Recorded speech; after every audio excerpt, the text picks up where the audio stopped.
A gravação. Então, nós vamos gravar, viu, gente? Começamos a... Bom, vamos começar, então, gente. Bem-vindos. Essa é a iniciativa do nosso grupo, Paideia. Bem-vindos à Unicamp, a nossa web oficial. Esse evento, eu estou vendo, nós estamos vendo a Patrícia Silva aqui, é uma continuidade a um trabalho que a rede Humaniza SUS começou a fazer, é que esse ano, 2023, está fazendo 20 anos da política do Humaniza SUS. A gente começou há 20 anos atrás, em 2003, né, no Ministério da Saúde, era coordenadora da política de humanização, a Regina Benevides, né, e a Patrícia também, dentro desse espírito de retomar, né, e é uma discussão pensando o seguinte, que papel, qual seria a função, né, do Humaniza SUS 20 anos depois, hoje, né, em relação ao SUS, que contribuições, que adaptações, que considerações nós todos fazemos sobre isso. Considerando os desafios e o que o Humaniza SUS fez até hoje, né, e a Patrícia já organizou, então, pela rede Humaniza SUS, um debate comigo, né, que eu estava lá eu era secretário executivo, foi nós que iniciamos, abrimos a discussão, o seminário, a construção da proposta. Depois ela ouviu também, teve na sequência, Regina Benevides e o Eduardo Passos, também fizeram uma super participação, né? Ficou gravado também, está à disposição no YouTube pela Rede Humaniza SUS. E agora a gente está continuando esse debate, e nós convidamos a continuidade, né? Dois coordenadores do Humaniza SUS, né? Então, o Adail de Almeida Rolo, né? Esse nosso colega, o Adail é médico, é um grande clínico, UTIsta, mas é também um médico sanitarista, especialista em saúde pública. Ele tem uma trajetória importante no SUS, né, como profissional de saúde, como gestor, né, atualmente é professor e pesquisador aqui da Unicamp, faz parte do nosso grupo de pesquisa Paideia. Então, nós vamos ouvir primeiro o Adail, em seguida nós vamos ouvir o Dário Frederico Pache, que é enfermeiro sanitarista, também é professor da saúde coletiva da Universidade Federal do Rio Grande do Sul, tem uma trajetória de ativista, de gestor do SUS muito importante, né? Os dois têm muita experiência, dá para ver, né, pelos pelos brancos que os dois têm, que nós temos todos, né? Enfim. Então, temos muitos anos de SUS, de luta, Então, a dinâmica hoje vai ser o seguinte, a gente deu de 20 a 30 minutos para cada um falar sobre sua experiência no Humaniza SUS, sobre a análise do contexto, Humaniza SUS hoje, etc. É livre, cada um vai falar. E em seguida eu vou coordenar um debate, ouvir vocês com comentários, perguntas, aí a gente teria mais 1 hora. A ideia é fechar às 9 horas, porque ninguém é de ferro. Hoje nós tivemos uma vitória muito importante no SUS Campinas e na Unicamp. Depois de 15 anos sem reajuste, sem aumento, o Ministério da Saúde aprovou um novo teto financeiro para o Hospital das Clínicas da Unicamp, estavam carentes de financiamento, né? Várias gestões anteriores conservadoras não cuidaram desse tema de negociação com a Secretaria Estadual, com o Ministério, e deixaram uma situação muito complexa, né? Nós estamos fazendo um resgate do Hospital das Clínicas, uma rediscussão na universidade, o seu papel na assistência na região de Campinas, na pesquisa e na formação, nossa. Mas é uma grande vitória, foi publicado hoje no Diário Oficial. A falta de esperança fez com que a maioria dos nossos colegas dissesse que não adiantava pedir, não adiantava lutar, não adiantava adiantar, e saiu. Né, Juliana? A Juliana que está aí. Muita gente do Ministério nos ajudou. A ministra Nízia vem sexta-feira aqui, vai inaugurar o novo teto. Uma brincadeira, vai fazer uma visita, né, ao Hospital das Clínicas, enfim. Então vamos começar a nossa audiência. Estamos com um público bom, casa cheia. Muito obrigado a todo mundo que está aqui com a gente hoje. Gente de todo lado, de todo lugar, de todos os gêneros, enfim, de muitas etnias. Mas vamos lá começar então. Então, Adail, você está com a palavra primeiro. Então, Adail, deixa eu só dar um aviso. Pessoal, eu peço que todo mundo que estiver ouvindo desliga o microfone, né? Porque senão a gente dá microfonia, tem uma interferência. Adail, com a palavra. Então, primeiro, uma profissão de fé, de esperança, né?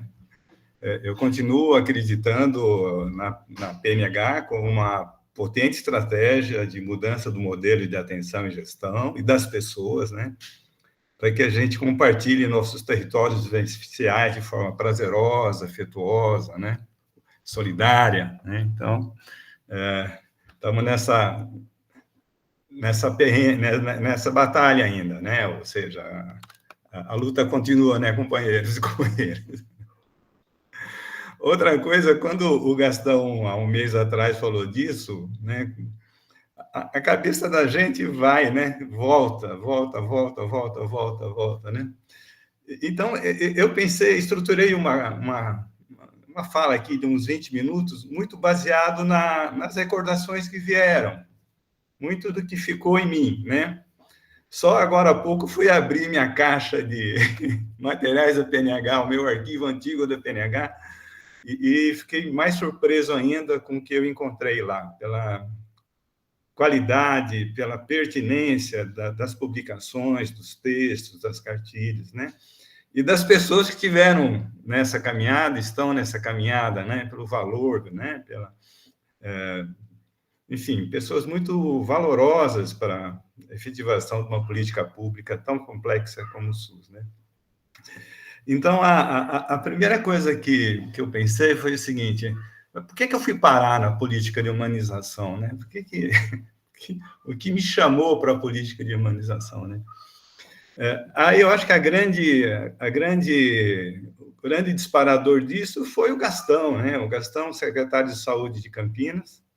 Eu já tinha vivenciado um projeto de saúde com o Gastão e a equipe da saúde coletiva em Paulínia, de 1985 até mais ou menos 1993, 94, né? A Unicamp fazia a gestão do projeto de saúde de Paulínia. Eu acabei a residência, fui trabalhar na rede de Paulínia como clínico da enfermaria, plantonista e subvisionar os residentes de medicina preventiva no ambulatório do Centro de Saúde Escola, né? Então, a gente ali a questão da qualificação da clínica, da continuidade de cuidado, do vínculo, do trabalho em equipe, né?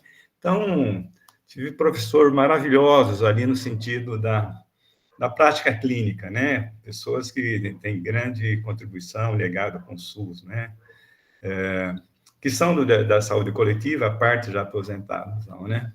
Depois, o Gastão virou secretário de saúde num governo complicado, né, da primeira eleição do PT aqui, e meio que puxou parte dessa equipe de Paulínia para trabalhar com ele. Eu fui um, né? Então, a gente teve um governo complicado, com o prefeito que começou a tropicar em princípios, né, tal, e aí foi uma experiência um pouco interrompida, né? Mas aquele afã de implementação do SUS, a gente constituiu um grupo de trabalho, de pesquisa, de apoio, né, o LAPA, laboratório e tal, que testou várias, né, possibilidades de organização da atenção primária, de qualificação e mudança de modelo da atenção hospitalar, né? Então, tivemos experiência em Betim, no Hospital de Lomberi, tivemos experiência em Sumaré, na Secretaria de Saúde, em Volta Redonda, enfim, tivemos uma série de experiências. E aí, no início de 2001, nova gestão do PT em Campinas. Aí o Gastão, a gente muito mais maduro, né? Muito mais sabido e com teoria e prática. E aí a gente começa um projeto, né, o projeto Paideia de Saúde, né, para atenção básica, né, saúde do trabalhador, e o projeto Paideia de humanização da atenção hospitalar. Eu fui para o Hospital Municipal de Urgência como presidente, o Gastão como secretário de saúde, e ali a gente tem uma radicalidade na implantação, na mudança do modelo de atenção e gestão muito forte, né? Então, vem toda a discussão de criar as equipes de referência para fazer seguimento longitudinal, a descrição de clientela, clínica ampliada, o acolhimento como um dispositivo importante de garantia do acesso, né, de vínculo, a cogestão, as equipes de gestão, as equipes de referência se constituindo como uma unidade de produção e uma equipe de gestão do seu território de trabalho, tanto na atenção básica como no hospital. O hospital foi muito rico, o hospital tinha 3 diretorias, né, a diretoria de enfermagem, a diretoria administrativa, a diretoria clínica, que um falava mal do outro, cada um puxava para um lado. A gente criou 25 unidades de gestão, com gerências descentralizadas, com gestão descentralizada, criamos equipes de referência muito profissional, né? Criamos o processo família participante, horizontalizamos as jornadas dos profissionais, tudo meio improvisando, né? Todo mundo era contratado como plantonista, né? Então, para conseguir o vínculo horizontal, tanto na emergência como nas enfermarias, a gente pagava 2 plantão de 24 horas, ele fazia 30 horas horizontal, mas formalmente ele registrava 2 plantão de 24 horas. A enfermagem é a mesma coisa, então a gente conseguiu um processo muito... Isso foi feito com apoio institucional, né?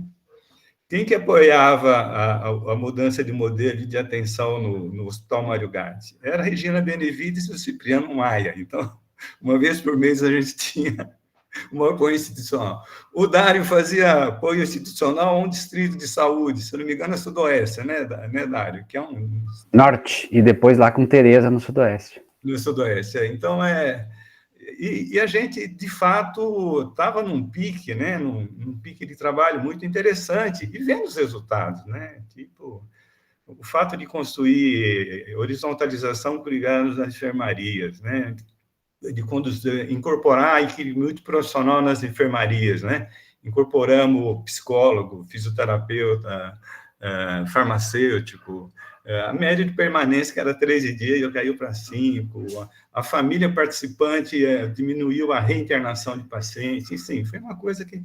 O acolhimento na emergência tem uma história que pouca gente sabe, viu, Gastão? Quem trouxe essa tecnologia foi o Flavinho, o Flávio de Sá. Ele estava no estágio lá no Canadá, foi a época que a gente estava lá no Hospital de Paulínia, né, em 1993. O coordenador do pronto-socorro era o Paulinho Bonilha, né? Aí o Flávio trouxe para mim e para o Paulinho: você não quer implementar? A gente implementou pela primeira vez lá, isso em 93, 94, até que a Unicamp foi expulsa, aí a gente parou com isso. E quando a gente começou no Mário Gatti, a gente inventou de turbinar esse negócio, né? Então, a gente turbinou, foi a turma lá, o Altair, a Marilene, a Márcia Amaral fazia apoio e tal, né? A gente conseguiu inovar uma tecnologia que hoje está consolidada, né? Fomos ver na literatura, os ingleses também faziam, tal, né? Então, essa questão da forma de receber as pessoas, de acolher, né? Então, foi um momento muito rico, de muito aprendizado, né? Aí, quando o Gastão assume a Secretaria Executiva, né, e monta a política de humanização, se define, né, um período de 2002 a 2003, é isso, né, Gastão? Não, 2003, 2003 e 2004. 2003 e 2004, Então, foi o período do Gastão. Define algumas prioridades da política de humanização, né? Uma grande prioridade foi a formulação das diretrizes, né, dos princípios, né, os dispositivos da política, né? E aí, eu sou convidado para ser apoiador uma das prioridades era a qualificação das grandes emergências no SUS. Tinha recurso, né? Então, ele viu-se como um dos problemas do Ministério, a qualificação das emergências. Esse foi minha primeira aproximação como colaborador da política de humanização. Nesse time estava eu, estava o Gilberto Scarazati, estava o Zanetta, tinham, né, a Clara Sete, se não me engano, né? Aí a gente tentou desenvolver os conceitos de qualificar o acolhimento, criar equipes de responsabilização, cuidado horizontal, gestão dos casos, né, trabalhar um outro conceito de emergência. E aí tivemos apoio de arquiteto, a Mirella, a Flávia, e começamos a mudar o padrão de organização da arquitetura e das ambiências dos hospitais, tal, né? Outra prioridade nessa fase foi a questão da política de promoção social, né, de promoção da saúde, que a Adriana Castro também teve um papel importante, é uma política muito bem desenhada, a gente lê essa política, né? A outra questão importante nessa época da prioridade foi o apoio institucional integrado às regiões de saúde, né, aos estados e municípios, que o Cipriano, junto com o Dário, estavam nessa proposta de fazer uma outra forma de relação do Ministério da Saúde com as secretarias estaduais e municipais de saúde, né?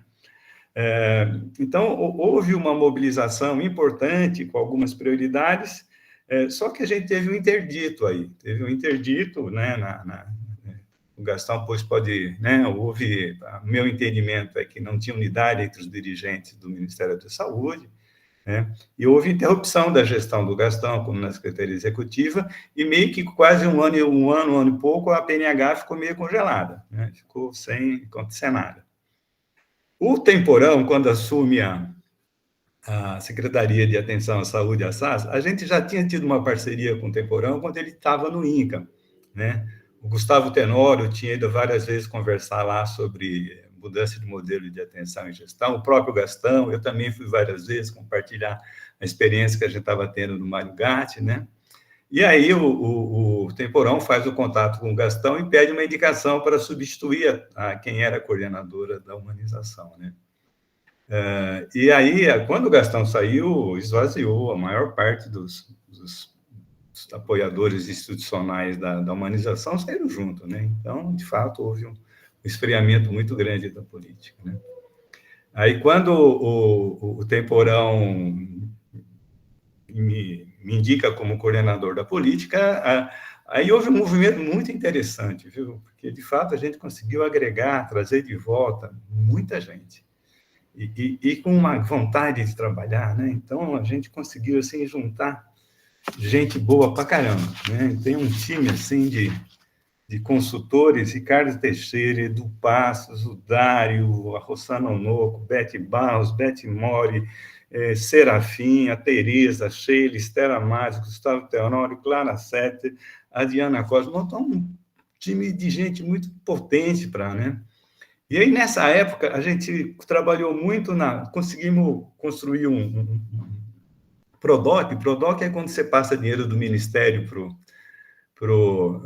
ou para a ONU, para a OPAS, ou para o PNUD, para poder operar a política, porque, né, é muito difícil operar com as amarras do Ministério. Então, a gente conseguiu um PRODOC com o PNUD para operar a política, né? E aí, qual era a nossa estratégia? Primeiro, dar concretude às diretrizes. Como é que a gente consegue dar uma operatividade dos dispositivos para chegar, de fato, nas unidades de saúde e da atenção básica? Como é que a gente consegue trabalhar a potência de toda a formulação da política de humanização de forma mais capilarizada, né? E aí, com esse time potente, uma estratégia foi fazer curso de formação de apoiadores, né? Com professores de alta qualidade. O Dário foi um que coordenou esse curso junto com o Edu Passos, né? E mais um time potente. A gente formou uma quantidade grande de apoiadores de várias cidades e várias, né?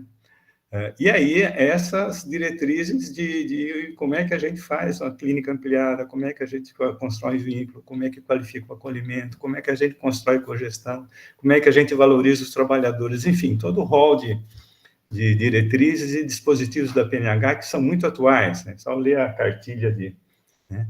E a outra coisa foi a produção de materiais. Nossa, o que a gente produziu de materiais é incrível, né? tem materiais para os gestores e trabalhadores, tem material para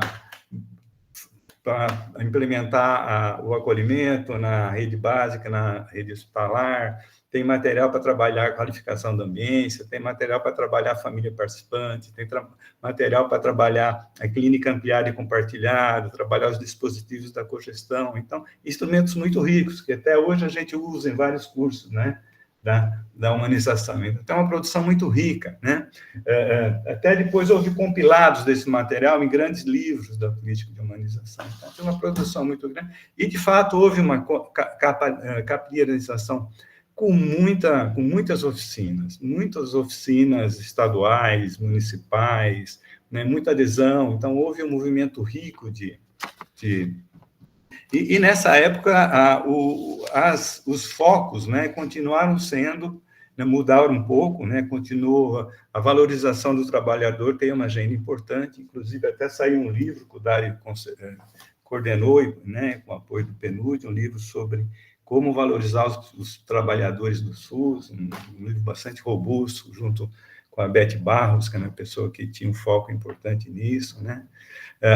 O foco, o primeiro livro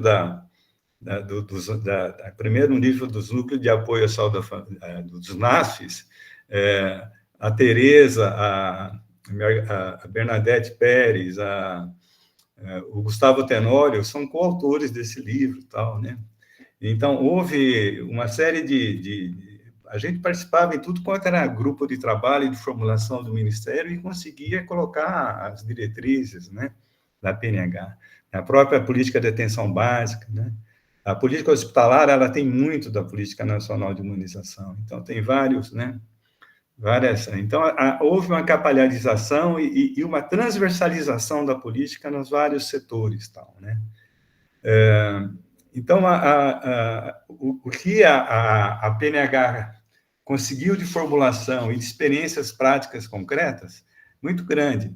Eu acho que o ápice dessa transversalização foi quando das redes temáticas, né? Quando você pega, por exemplo, a formulação da rede temática de urgência, inclusive agora com dinheiro, né? Então, para você credenciar uma unidade de emergência, para ter o plus lá, os 300 mil a mais por mês, tinha que ter equipe horizontal, tinha que ter acolhimento, né? Tinha que ter referência na UTI de cuidado horizontal, tal, né? A rede cegonha, a questão da humanização do parto e nascimento, é muito radical, o Dário pode falar mais disso, que ele trabalhou mais isso, tal, né? Então, de fato, o legado, né, da PNH nesse período, para mim, é muito grande, muito grande. Com a mudança do Ministério, a primeira mudança que houve foi, né, quando o Gastão saiu, foi tirar a PNH da Secretaria Executiva e levar para a SAS. Aí perdeu uma dimensão da transversalidade. Então, para finalizar aqui minha primeira intervenção, estou entendendo que essa história e o depoimento, várias pessoas que estão participando vão contribuir e vão enriquecer, com certeza, a análise desse contexto, né? Então, a minha avaliação é a seguinte: a PNH é bom que volte, ela tem um papel grande, né? Tudo que ela produziu está muito atual. Quando a gente lê os macro problemas que ela se dispunha a enfrentar em 2003, em 2006, eles são super atuais. Estão todos aí os macro problemas, estão nesse caderno aqui, né, que é o caderno para os gestores e trabalhadores, né?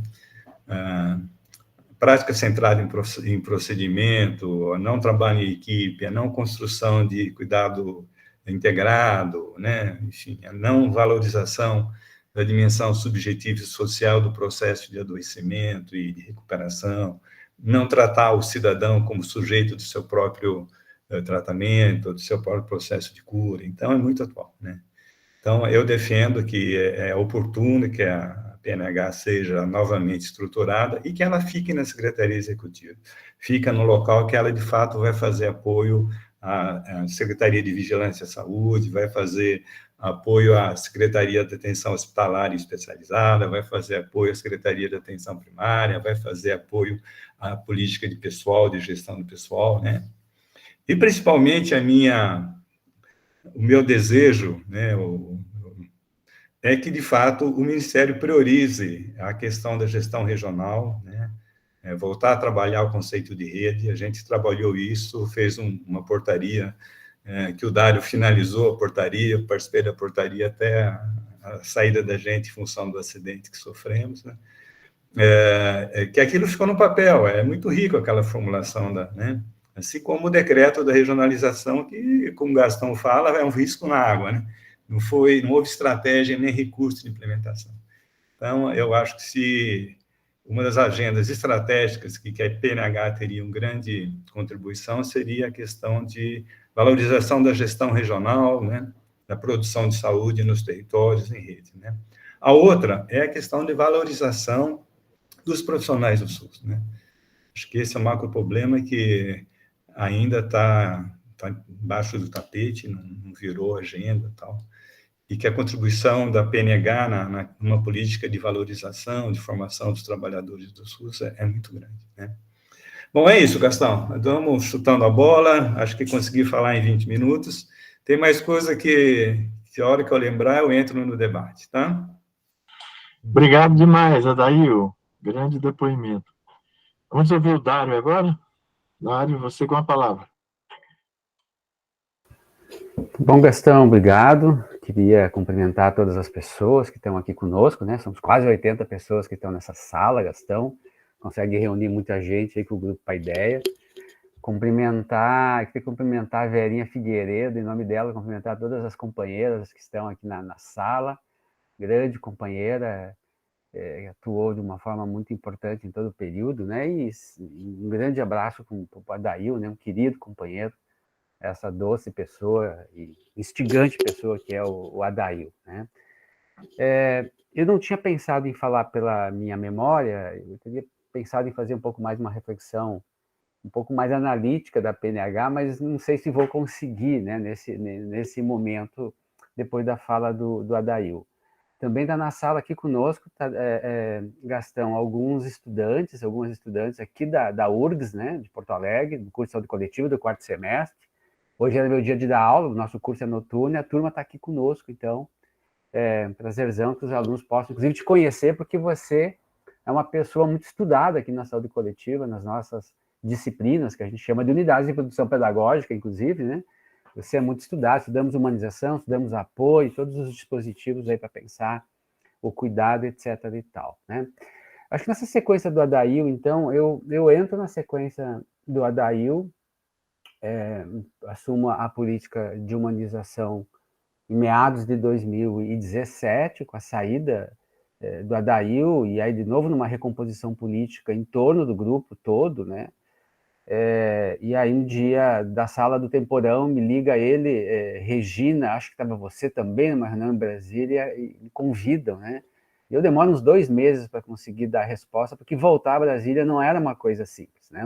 Não era um processo simples voltar a Brasília depois de ter passado pelo Ministério da Saúde numa gestão super potente com Gastão na Secretaria Executiva, né? E assumimos, obviamente, na composição ali política e também colocando uma certa perspectiva de intervenção para o próprio ministro, né?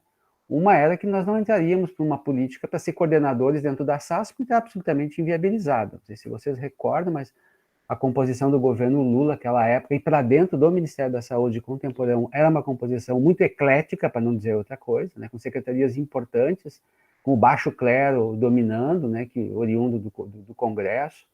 E aí a proposta foi que eu fosse assessor do ministro e tivesse carta branca por ele, né, que era a condição para a gente assumir, e ele conseguiu viabilizar isso. Então, eu não estava na Secretaria Executiva, não estava na SAS, a política estava no gabinete do ministro, né.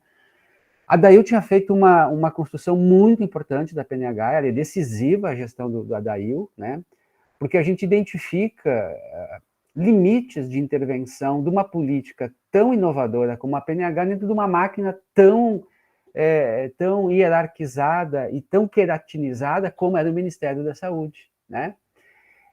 E aí a gente se joga para fora, né? A estratégia foi se jogar para fora, né? Sair da máquina do Estado, sair de dentro do Ministério e fazer intervenção. Então, a DAIU constrói, durante uns 2 anos, um processo importante de capilarização da formação, né? Então, a gente forma apoiadores a partir de cursos regionais, de coletivos organizados regionais para essa função. Eu estava coordenando a região sul, por exemplo, a Patrícia estava em Santa Catarina, né? Fizemos vários cursos aqui em Porto Alegre, a gente formou mais de 200 especialistas, era um curso de especialização em saúde pública, numa parceria aqui com a universidade à época, né?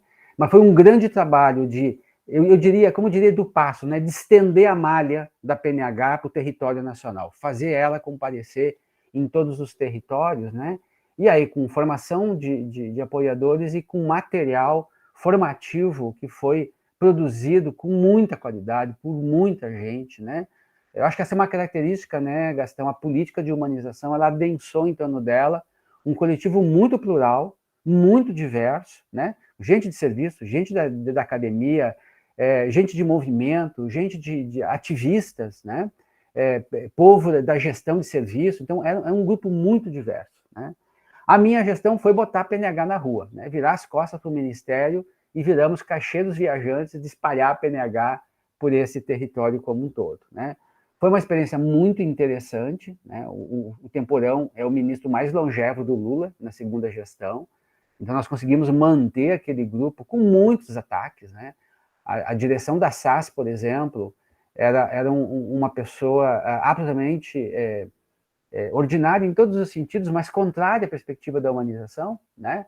E o próprio gabinete do ministro tinha uma certa restrição com a política, porque voltava muito as questões de humanização para o próprio centro de gestão do Ministério da Saúde, que eram cartas, telefonemas, materiais que chegavam para a ouvidoria dizendo: estou sendo atendido assim, como é que você tem humanização como uma política central, e aqui no meu município, no meu estado, a saúde está assim, estão me cuidando assim, né? Então, foi um movimento que exigiu de nós também muita capacidade, paciência, aprendizado de lidar com uma política que ela agita, é uma política que desafia, é uma política que desacomoda, e muitas vezes fomos, esse grupo todo, ameaçado por conta aí das questões próprias de humanização, né? Eu diria, então, que eu vou tentar seguir aqui, Gastão, o que eu tinha pensado, né? Eu pensei 4 eixos e um último eu quero problematizar a partir de algumas questões que nós temos levantado em vários espaços de debate, aqui onde eu estou, na URGS, né? A primeira questão é dizer, então, que a PNH, quando ela aparece em 2003, né, ela é uma forma de expressão da humanização, do cuidado e da gestão. Então, a PNH não é a humanização, não toma esse lugar, mas é uma forma de expressar esta lógica que eu vou colocar mais adiante, que é da humanização, né? Nós fizemos muitos estudos, nós fizemos muitas reflexões. Eu mesmo, com vários parceiros, me coloquei a pensar e a escrever sobre a humanização, sobre sua experiência, e lembrei, Gastão, hoje, de um artigo que escrevi com Edu Passos e a Hélida Hamilton, que coordenava a PNH na Fiocruz, que é os 5 anos da PNH, um balanço dos 5 anos. Vale a pena vocês darem uma olhada. Eu mesmo fiquei, assim, bastante, depois assim, de uma década, foi muito tempo que eu não olhava esse texto, né? A capacidade desse texto exprimir ali a humanização como uma política radical de mudança do SUS, né? Acho isso muito, muito interessante, né? Mas dizer que quando se criou lá a humanização, Gastão estava na coordenação do secretário executivo, né, o vice-ministro, na época, não sei se funciona assim hoje, né? Mas o secretário executivo era quem coordenava o ministério para dentro, tinha uma função articuladora, né, de todas as pastas. Então, o mandato do secretário executivo era um mandato que tinha capacidade convocatória, inclusive, né? E a Secretaria Executiva, naquele momento, foi um grande espaço propositivo. Não foi um espaço da gestão, sobretudo da lógica financeira, mas foi um espaço de colocação de elementos centrais para repensar o SUS como política pública, né? Mas ali a gente imaginava que tinha 3 questões, até recuperei desse artigo, né? A PNH nasce com uma convergência pensando 3 grandes objetivos, né? O primeiro deles era enfrentar o desafio enunciados, né, quanto à qualidade e à dignidade do cuidado em saúde. Então, a questão do cuidado, da qualidade, daquilo que poderia se chamar da humanização propriamente do cuidado, mas também pensar ali a dignidade de quem produz o cuidado, que é o trabalhador. Eu acho que essa é uma questão muito potente na política, até porque se adotou como um princípio que não é possível separar a gestão de cuidado, aí separabilidade entre gestão e cuidado. Portanto, é necessário pensar o processo de trabalho e aí pensar a dimensão do trabalhador. A outra era redesenhar várias iniciativas que estavam soltas de humanização dentro do Ministério, apareceu a Liane, beijo, Liane, no Ministério, e no SUS, né? Tinha várias iniciativas, né?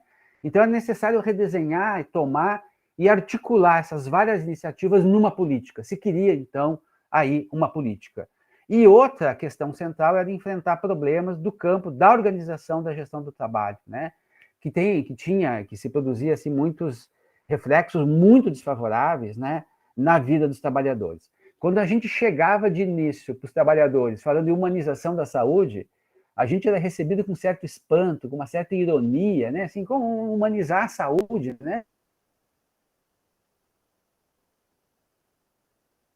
Muito pouco como uma oferta mesmo de lidar com esse grande mundo que é o mundo do trabalho, né?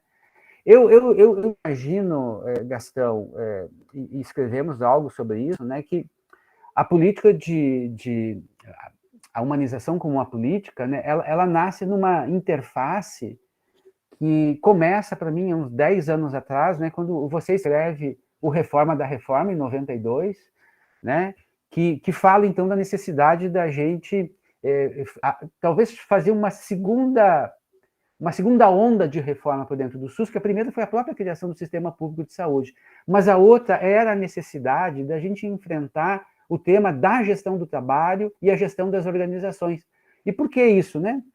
Porque o SUS é herdeiro de um Estado muito autoritário e que, portanto, a gente reproduz práticas muito autoritárias de gestão e de cuidado. Impossível avançar o SUS no seu ideário libertário, de saúde para todos, etc. e tal, trabalho digno, sem enfrentar a própria cultura de gestão e de organização, que você vai chamar lá, então, no teu texto brilhante de 98, trabalhando na perspectiva do anti-Taylor, né?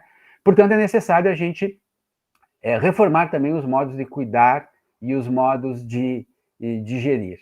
E aí, eu acho que naquela profusão que a Dail falava, né, Gastão, Regina Benevides, Eduardo Passos, um conjunto de pessoas que estavam ali com a encrenca de pensar o espólio que tinha no Ministério da Saúde, com programas, inclusive, grandes e financiados, como o PNAH, Programa Nacional de Humanização da Assistência Hospitalar, de várias iniciativas. Como fazer isso, né?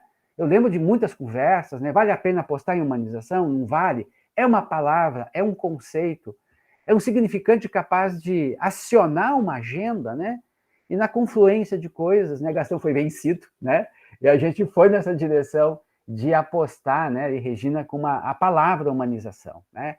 E eu digo, então, eu penso, Gastão, que a humanização se organiza ali como uma agenda síntese de muitos movimentos que estavam tocados no SUS. E aí a produção tua, do Emerson, Luiz Cecílio, por dentro do Lapa, né? É um farol nessa direção. E eu diria, então, peguei um pedacinho de um texto que escrevi com a Liane num livro teu, que você organiza lá sobre o apoio e suas rodas em 2017, dizendo que temas como produção de sujeitos e subjetividade, ampliação da autonomia, respeito ao direito dos usuários, valorização do trabalho e do trabalhador, coletivos organizados para a produção de saúde, democracia institucional, cogestão, clínica ampliada, transversalidade, vínculo, contrato terapêutico, olha a quantidade de conceitos, corresponsabilização, modelo mutante, como você dizia, né, de atenção à saúde, apoio matricial e tantos outros conceitos, né, que já tinham sido introduzidos e muito pelo trabalho feito por Gastão, né, que tinha produzido, inclusive, muitos desassossegos neste campo da saúde coletiva, que ainda tinha muitos ranços com esse debate, né, aparece a humanização como um conceito síntese que, na minha opinião, abotua tudo isso numa política, né? Então, a humanização não é uma invenção de 3, 4 pessoas dentro de um gabinete, né, da Secretaria Executiva, mas é uma conversa muito intensa, né, de uma experimentação muito aguda, quer do ponto de vista conceitual, de publicação, quer do ponto de vista de experimentação.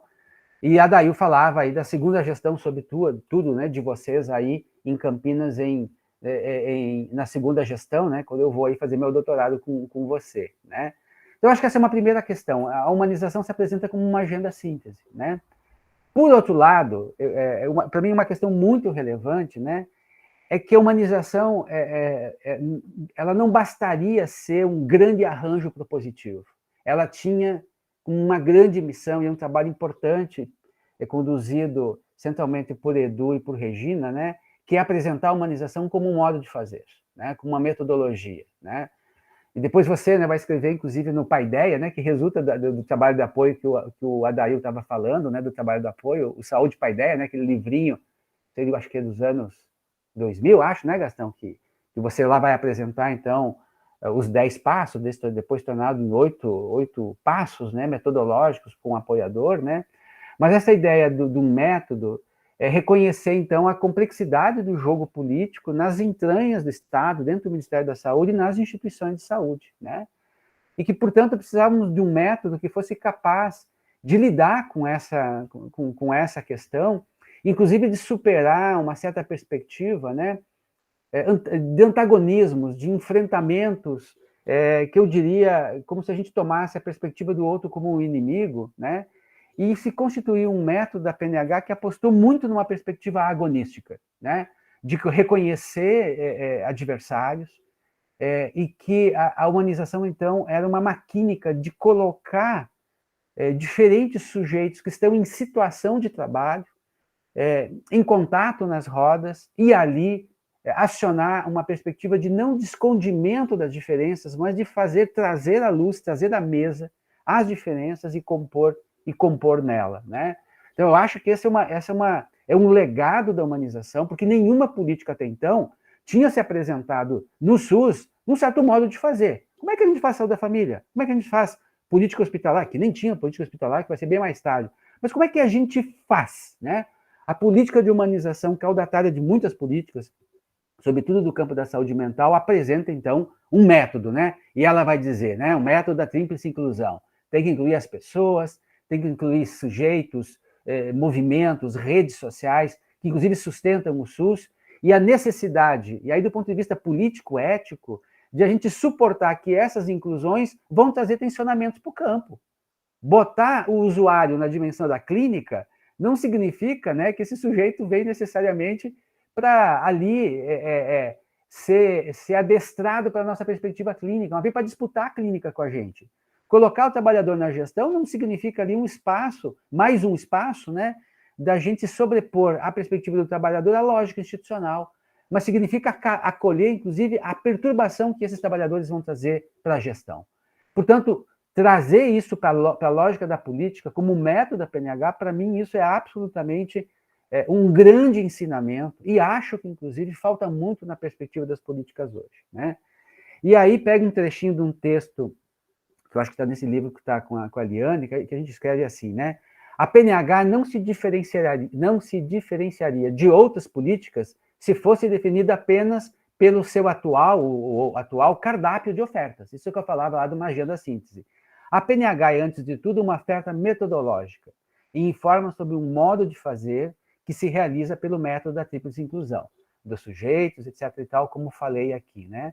Então, eu acho que essa, Gastão, é uma grande contribuição política que a humanização faz, porque pressupõe o exercício, na lógica da cogestão, que tanto aprendemos contigo, né?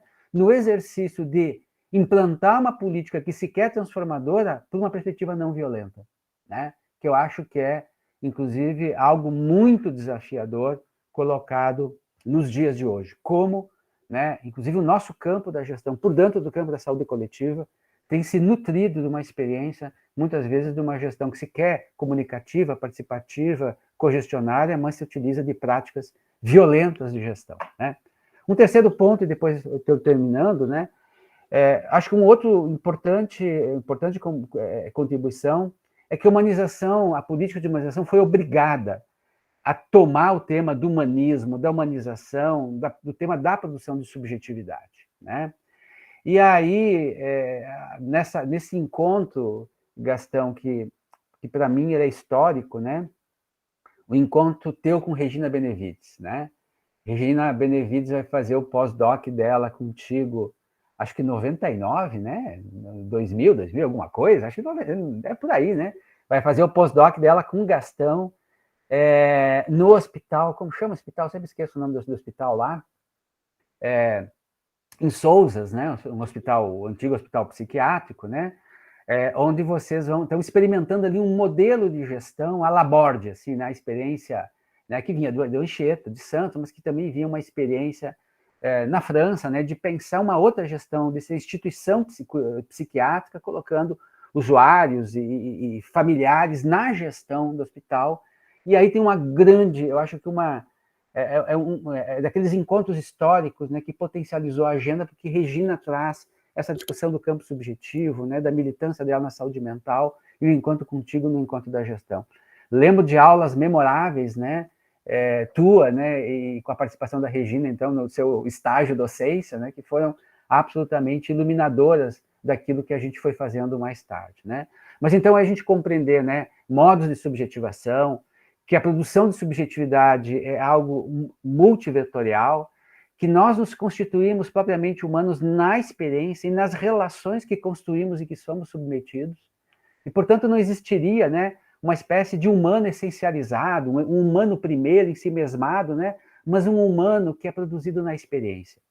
Acho que este conceito, ele vai apostar de que é possível produzir sujeitos, né, que a gente é capaz de se reproduzir, a gente é capaz de se desconstruir, uma palavra dessa muito utilizada hoje nas discussões de gênero, né?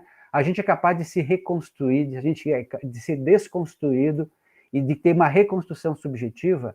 E é importante dizer que o mundo do trabalho, né, e propriamente, então, o trabalho vivo, né, em ato, o trabalho vivo é um espaço precioso de recomposição subjetiva, né?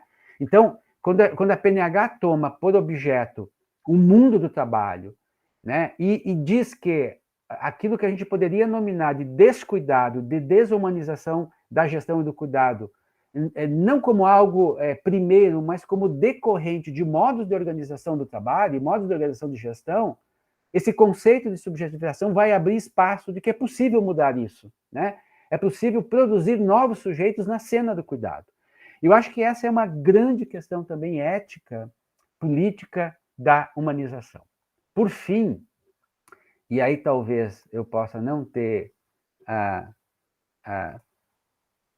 talvez a concordância de todos e todas, né? Mas dizer, então, e a humanização nesse contexto que a gente vive hoje, né? Nem vou falar do ministério, né? Mas falar desse contexto social, político, cultural, né? Do Brasil pós-bolsonarista, né? E esse Brasil que vivemos hoje tão complexo do ponto de vista das suas relações sociais, né? Eu acho que, embora se tenha tomado, né, desde a largada na PNH, uma perspectiva da humanização não essencialista, né? Então a gente apostava na ideia da produção subjetiva, pela ampliação, né, pela ampliação das zonas de contato entre sujeitos, né, que é o princípio da transversalidade da política, para operar na diferença, orientado então pelos princípios éticos políticos do SUS, sobretudo a ideia do direito e da universalização. A PNH não foi capaz de tomar alguns elementos que são estruturais e fundantes da formação sociocultural brasileira, né? Notadamente a questão do racismo, né? E sua interseção com a dimensão social e de gênero. Eu acho que essa é uma questão, eu acho que é uma pergunta para nós, né, Gastão? Como que nós nos deixamos escapar, o porquê que essa questão não se fez mais presente na humanização? Acho que a gente tem algumas pistas, né?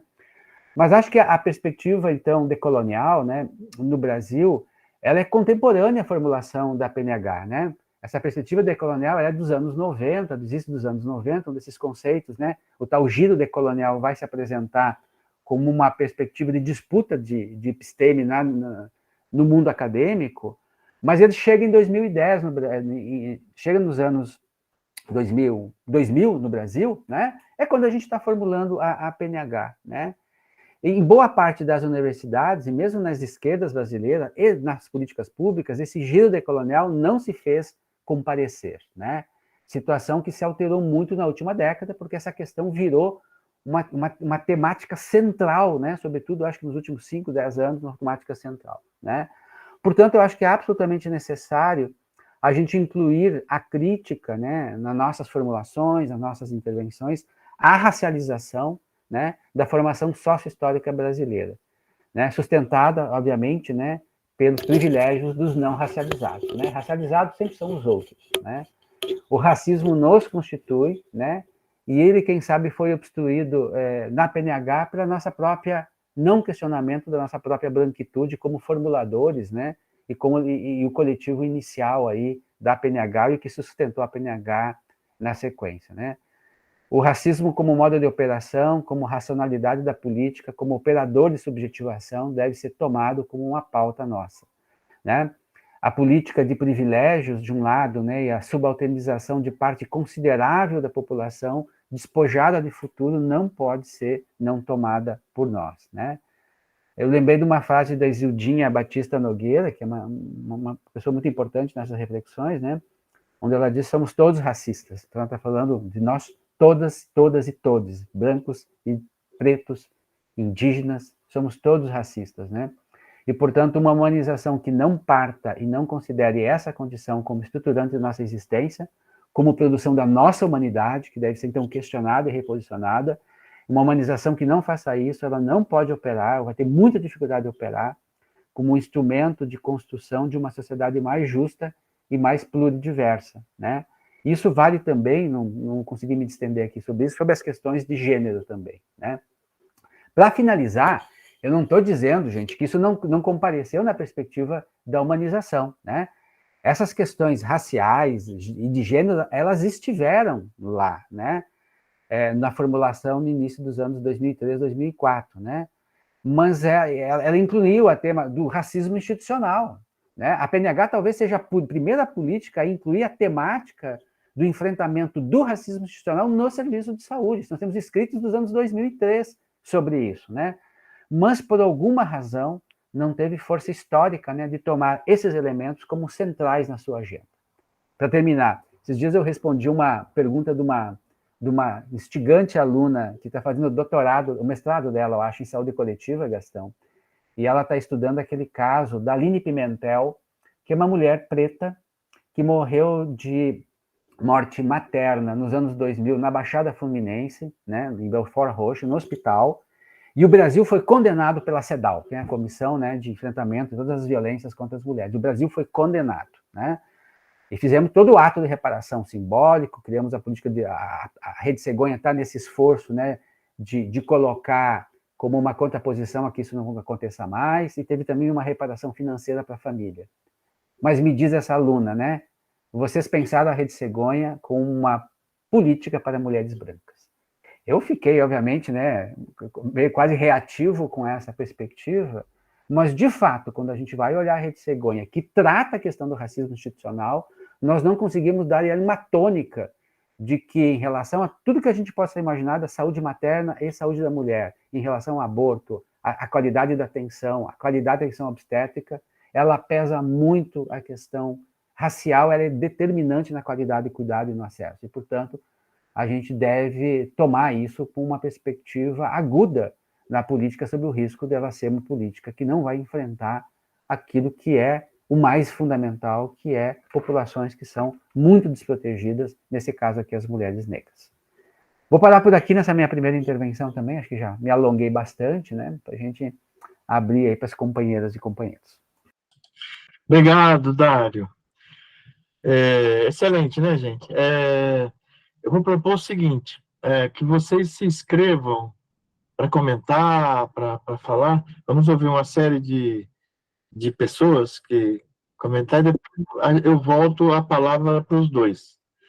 Tem uma mãozinha que vocês vão levantar aí, mas eu pediria que escrevessem também, para mim fazer o controle, no chat. Levanta a mãozinha, como a Vera fez, é a primeira inscrita, e para facilitar o meu controle, escrevam nesse quadrinho azul aí, abre o chat, escrevam fulano, né? Então, nós vamos começar, vai abrir a fila, a Vera Nunes Figueiredo, boa noite. Com você a palavra, Vera. Boa noite, Gastão, boa noite, Adail, boa noite, Dário. Acho que dá para sentir a minha alegria de estar com vocês. E de dizer para vocês que há poucos dias foi Gastão, depois Edu e Regina, e o Edu pontuou muito a PNH também como uma política da amizade. Então, assim, eu achei muito interessante, porque, lógico que que essa questão ela tem que ser melhor trabalhada. O Adail traz, historicamente, o que foi que deu as bases para se pensar a PNH, o trabalho de vocês, e depois um trabalho que foi se juntando com o nosso trabalho, com trabalhadores da saúde, gestores, né, no SUS, né, que eu acho que juntou academia, serviços, trabalhadores e norteado pelos princípios, pelos dispositivos, pelo método fundamental, né? Foi uma política e é uma política que não morreu. Ela tá aí. Quando o Dário fala, ela é uma política atual, ela é atual. Ela tem que ser repensada assim, nessas duas vertentes, do racismo e da questão de gênero que o Dário coloca, e, efetivamente, na questão das redes. Ela tem que se voltar para as redes de serviço de uma forma muito forte. E com apoio, porque isso é que capilariza, né? É isso que faz com que se junte. Né? E na Rede Cegonha eu pude viver isso também, na PNH intensamente, durante quase 10 anos, e depois da Rede Cegonha até o ano 2000. Eu fico vendo, quando o Dário fala na questão da morte daquela mulher no Rio, como que a gente percebia, né, a violência obstétrica com as mulheres pretas nos hospitais. Então, assim, trabalhar a questão das redes, nas redes com a PNH, vamos falar assim, revitalizada. Né? Eu penso assim, ela não morreu, mas ela tem que puxar mais. Bem, como a questão hoje, que está muito forte também da saúde mental, né, da institucionalização da saúde mental hoje nessas clínicas absurdas, né, que eu acho que é outra questão que tem que faltar, e como que isso envolve também a pensar a questão das pessoas em situação de rua, nesse viés aí da saúde mental. Né? E aí entra a questão das drogas, etc. Mas é isso, é uma alegria enorme, como eu sou feliz, e como essa política de ter vivido essa experiência, e como essa política era uma coisa tão desejante para mim, né? Não tinha cansaço.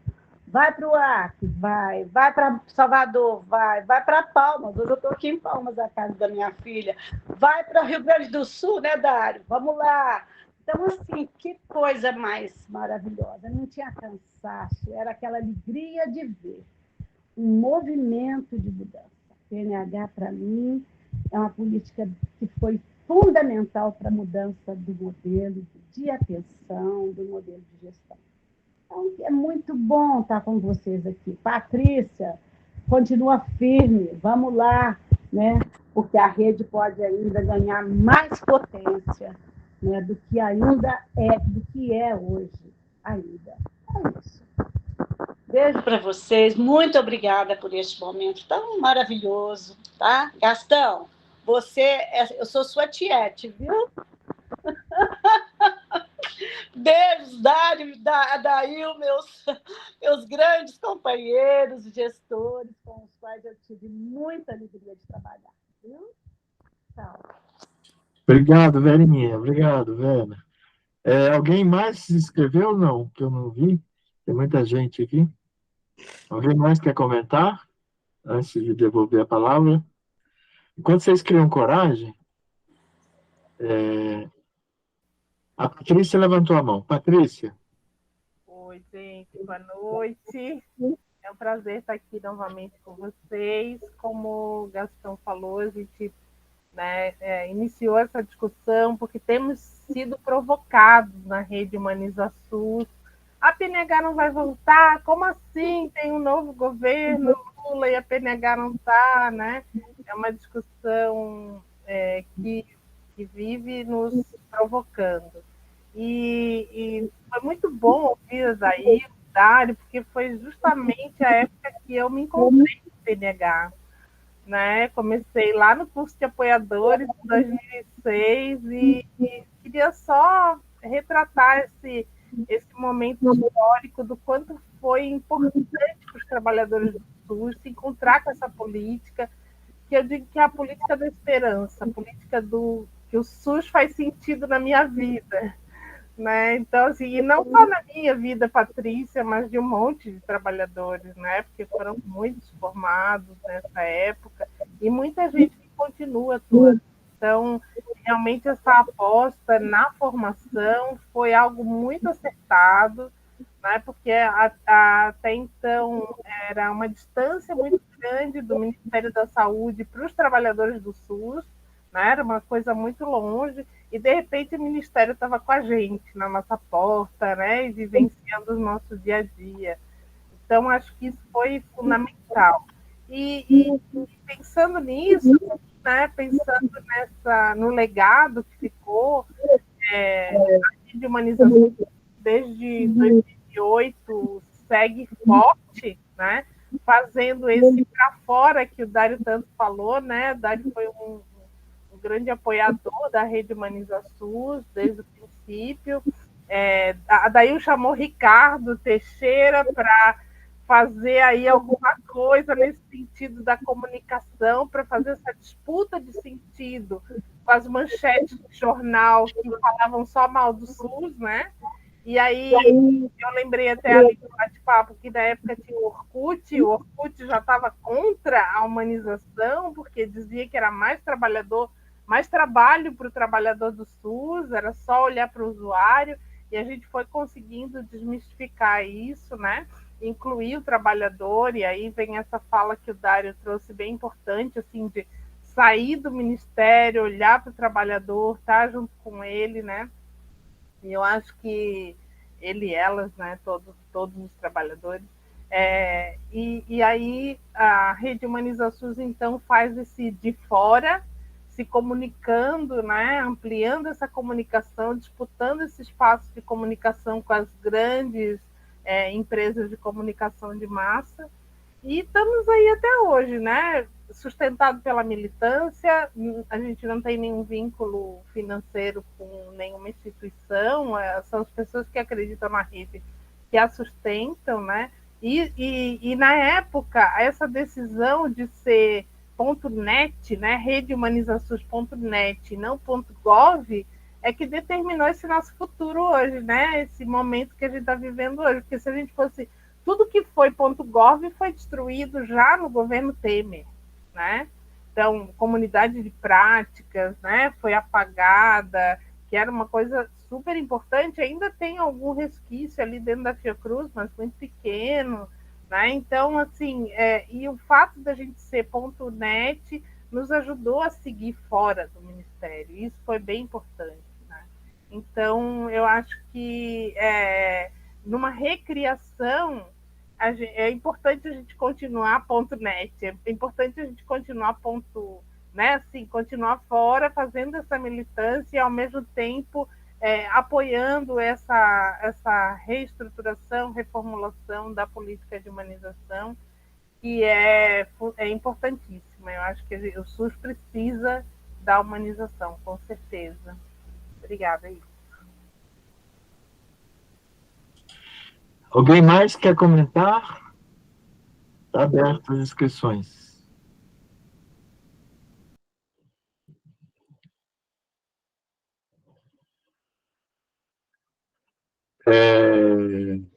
Peraí, alguém pergunta aqui. Gustavo Ribeiro pergunta qual o papel do PNEPS na implementação da PNH, principalmente na esfera municipal. PNEPS é Política Nacional de Educação Permanente em Saúde. Acho que isso aí fica para vocês aí. Eu não sei se, enquanto mais gente cria coragem de falar, deixa eu fazer alguns comentários, né, sobre... Então, é um prazer estar aqui ouvindo a Dail, o Dário, a Vera, a Patrícia, ver vocês todos, ver que esse assunto da humanização tem essa potência, né? Falando sobre 20 anos depois, não tem muita diferença. Um é que alguns de nós estamos mais velhos, alguns se aposentaram, foram para outra estratosfera, enfim. Mas a humanização teve esse papel, ou seja, tanto o Dário quanto a Dail diz que a humanização tem alguns centros, né? O Humaniza SUS, A gente teve uma polêmica grande interna se humanização é uma coisa piegas, liberal, moralista, né? E eu dizia que humanização tem a ver com a mudança das relações de poder, né? Se não é conversa de carochinha, se não é essa coisa que a empresa privada faz, do empregado do ano, as festas, aniversário, não sei o quê. Então, o tema da cogestão, que vocês todos falaram, é colocar em discussão o exercício do poder, tanto a forma quanto o conteúdo, né? E o Dário chamou a atenção também, a proposta principal do Humaniza SUS, né, era uma forma de fazer, uma forma nova, sim, alguma medida nova, radical, de fazer a clínica, dentro de uma perspectiva ampliada, da integral, enfim, uma nova forma de fazer a gestão, uma nova forma de relacionamento entre trabalhadores e usuários, uma nova forma de relacionamento entre os trabalhadores, né? Uma nova forma de relacionamento entre a instituição pública, o Estado e a sociedade civil, né? A gente era contra a privatização, mas não queria o mesmo Estado que estava antes, né? O que está até hoje. A potência, o sucesso parcial da humanização foi dos ativistas, foi dos militantes, trabalhadores e parte dos usuários. E o que mudou nesses 20 anos? A gente tem uma crise dos movimentos sociais, né? A gente tem uma crise, é crise mesmo o nome, né? Que a gente tem um ativismo, a disposição crítica, reflexiva, de trabalhar junto, se alterou muito nesses 20 anos, né? A gente teve um enfraquecimento grande das entidades, dos movimentos populares, associações de bairro, tomadas pelo narcotráfico, pela milícia, destruídas. O sindicalismo hoje é uma pálida sombra do que foi o novo sindicalismo dos anos 70 e 80. Os partidos, todos, quase todos, os maiores partidos do Brasil assumiram a política como negócio, né? Uma política que é o Centrão, né?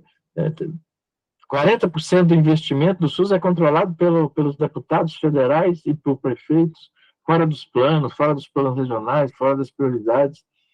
Então, a gente tem o Dário falou na gestão violenta, né, no autoritarismo da gestão. O SUS tem um problema de gestão bastante grave hoje. Já era grave na época, a gente queria mudar, né? Hoje, um grau de fragmentação, essa lógica do salve-se quem puder, nós temos que ganhar, né? E tem uma diferença que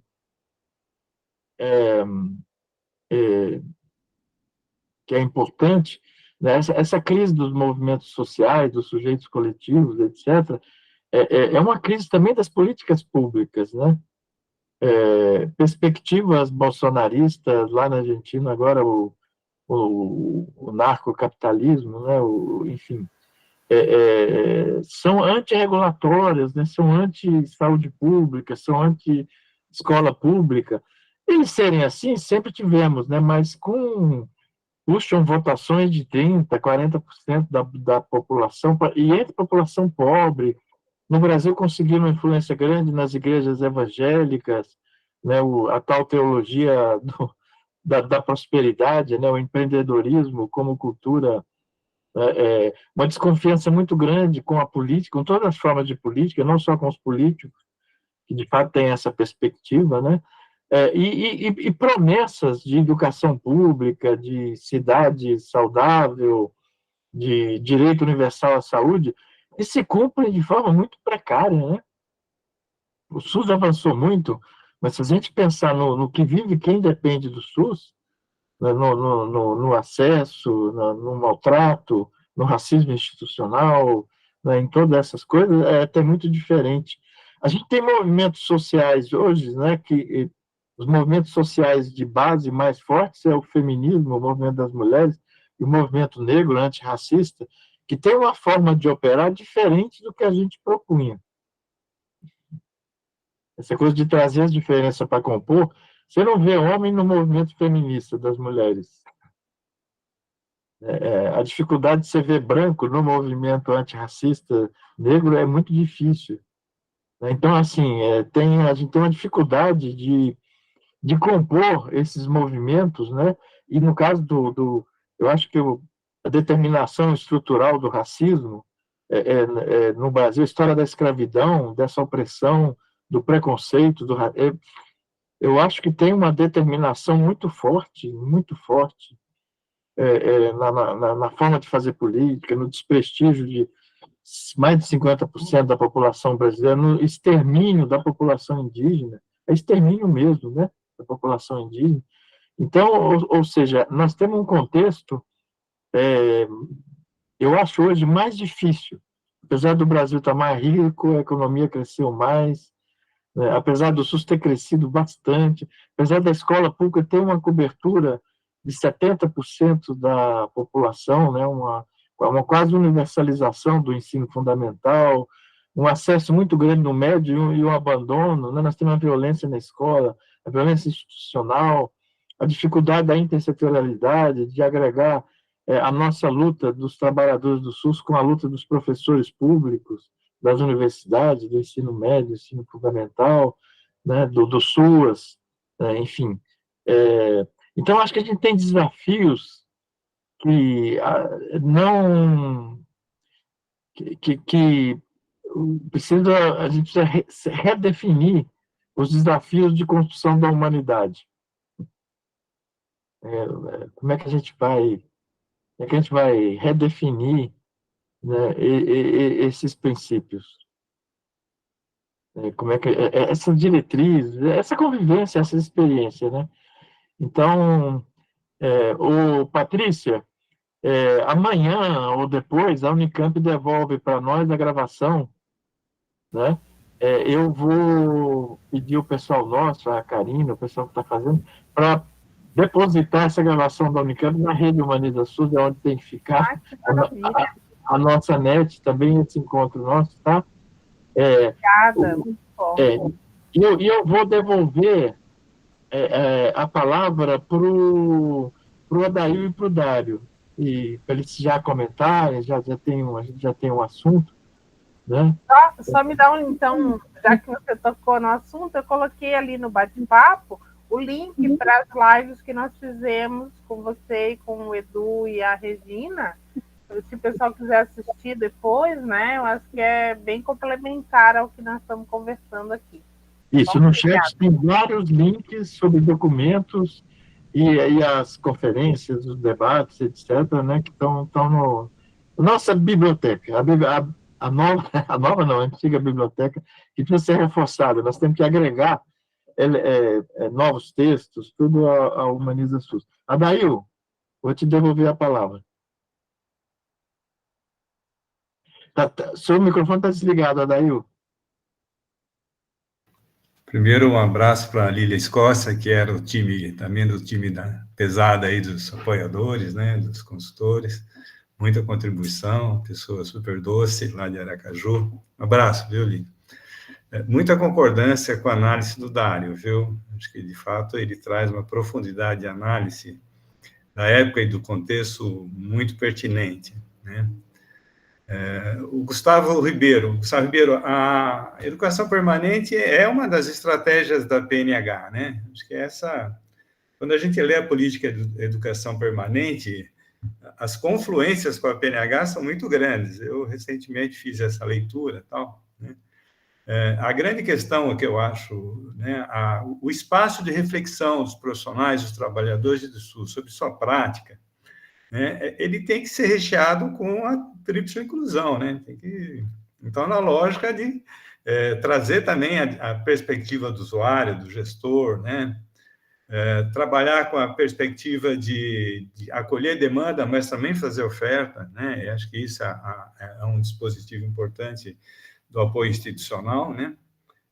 Então, esse espaço de construir espaços de reflexão, de cogestão dos trabalhadores, né?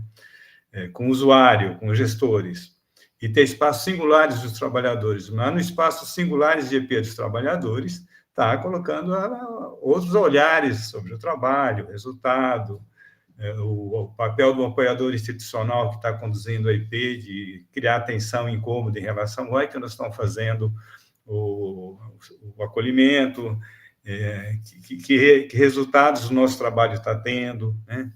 Então, como é que, de fato, a gente, a partir de espaço de reflexão, como o Dário falou, a gente vai reconstruindo o processo de subjetivação e de implicação com o direito à vida, com o trabalho em equipe, reduzindo as hierarquias de poder que tem nas equipes, que são terríveis, né? Hierarquia do médico, hierarquia, muitas vezes, do enfermeiro.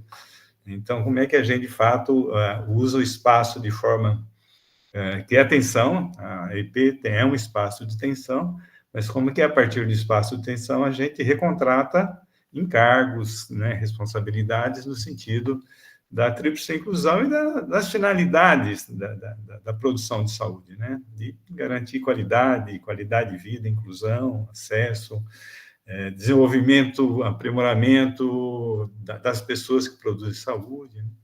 E fortalecimento da política pública, né? Legitimação da política pública, que é o SUS, né? Então, é bem bacana essa interface, né, da política de educação permanente com a política de humanização. Eu não vejo nenhuma oposição entre elas. Obrigado, Adail. Dário? Eu acho que nessa direção que o Adail coloca, é exatamente isso, né? Houve acho que, obviamente, foi uma construção de se perguntar qual é o lugar da PNH, né? Qual é o lugar da PNH na política de educação permanente, na UPA, na atenção básica, na saúde mental, né? Porque essa condição da política de humanização, né? De transversalizar várias políticas, de se fazer comparecer em várias políticas, quer como diz Gastão, como conteúdo e como forma, talvez tenha sido uma grande sacada também, né? Porque, diferentemente de muitas políticas, né, que precisam de equipes, recursos, instrumentalizações para serem implementadas, a PNH é um modo de fazer, e, portanto, ela carece de investimentos maiores, digamos assim, né? Mas ela tem que comparecer, então, como princípio e como método nas demais políticas. Se a gente olhar, inclusive hoje, as políticas do SUS, eu acho que a gente não vai encontrar nenhuma que não tenha a palavra humanização ali colocada, né? Algumas talvez mais como um verniz, mas algumas talvez como mesmo um sentido de que a humanização é um eixo do cuidado, né? De que a humanização dá sentido, né, para aquilo que está sendo colocado ali como perspectiva de gestão e de cuidado, né? Então, a política de humanização não é uma outra política, ou que tem alguma disputa com a política de educação permanente, mas, por óbvio, né, a política de humanização é uma política que interrogou muitas políticas, né? Por exemplo, em relação à educação permanente, teve uma determinada época que ela ficou ressignificada muito como a criação de cursos, né? Então, fazer curso para os trabalhadores. Olha, a educação permanente, aprendemos inclusive com a humanização, pode ter inúmeras formas. Apoio institucional, né? Apoiar em rodas equipes, como a Adail estava falando aqui, né? É uma forma de educação permanente, talvez uma das mais importantes, porque educação permanente é educação em serviço, é formação em serviço, né? Então, acho que esses lugares foram, então, sendo conhecidos, né? Nós fomos formulando um conceito na humanização, né, a partir de estudos de Passos, né, de imaginar a dissolvência da política de humanização, né? Ou seja, ela é uma política datada, ela é uma política que se imaginava que talvez ela não tivesse mais uma função na política pública, porque estaria, né, dissolvida, estaria inoculada, né, em todas as demais políticas, né? Então, essa era uma certa aposta, né, de que este fazer, combinando dispositivo, método e diretrizes, né, pudesse estar sendo colocado em todas as políticas, tomaria vida aí, não a partir de um corpo, né, mas disseminada num conjunto de políticas. Imaginamos. Caiu o Dário. Foi censurado. Não foi por nós, não, viu? Foi por alguma entidade. Enquanto ele volta, eu vou passar a palavra para o Luiz Carlos de Arola. Luiz Carlos. Oi.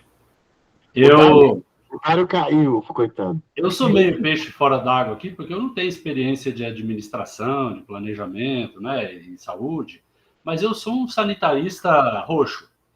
E eu estou aposentado, né? Trabalhei aqui na Faculdade de Medicina de Botucatu, na saúde pública, muitos, né? O tempo todo da minha vida profissional. E eu falo mais aqui, só não tenho nada para contribuir, mas eu falo assim, no sentido de agradecer vocês, todos aí, mas eu personalizo na figura do Gastão e do Adail, que eu conheço. A produção de leituras que eu tenho de vocês, livros do Gastão, a experiência de vocês, isso me ajudou muito na minha vida de professor, de discutir com alunos, de levar aluno na rede básica, porque era um material que formava opinião pró-SUS, né? Então, e hoje em dia, na minha vida de conviver com a família, conviver com pessoas que falam do SUS, às vezes eu tenho que me posicionar, às vezes, muitas vezes, dizendo, não, calma lá, o SUS é muito bom, ele está cheio de defeito, mas ele é muito bom. Então, não vamos falar só mal do SUS. E eu tive uma experiência, eu fui delegado do Conselho Regional de Medicina aqui em Botucatu de 2015 a 2018. E eu fiz muitas sindicâncias de processos cabeludos aqui nos hospitais da região, e a gente vê como que a desumanização ou a falta de humanização campeia para todo lado, né? Então, esse trabalho de que vocês aí, eu estou aqui numa de ser admirador e de ser esperanceiro no trabalho de vocês, ele é muito necessário. Então, eu quero dizer isso, vão em frente, sejam firmes e façam bastante, porque o nosso Brasilzão está precisando disso. E eu aqui na minha vida de aposentado, quando eu posso, eu levanto a minha bandeirinha aqui. É pequenininha, mas eu levanto. Então, agradeço vocês e, vão firme, continuo aqui admirando e muito esperanceiro. Obrigado. Obrigado, Luiz. Eu vou passar a palavra para o Cacau e depois para a Isabela Oliveira. Cacau Lopes, com a palavra. Bom, boa noite a todos, boa noite a todas, né? Eu falo aqui de São José do Rio Preto, aqui do Sertão Paulista.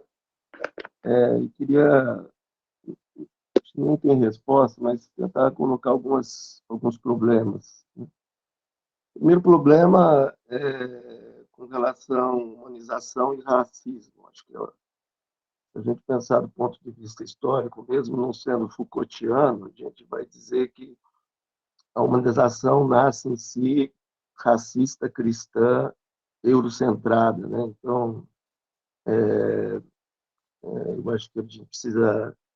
E quando a gente vai pensar um pouco nesse significante dessa palavra, pelo menos quando você lida com profissionais de saúde, sem desconsiderar, por favor, todos os dispositivos muito importantes que foram criados eu também não acho que humanização é uma política. Eu acho que ela pode ser uma diretriz, mas política eu acho que ela não é. A gente vai ver o que sobra no imaginário das pessoas é uma visão, como o Gastão falou, muito piegas, né? De atender bem, atender com respeito.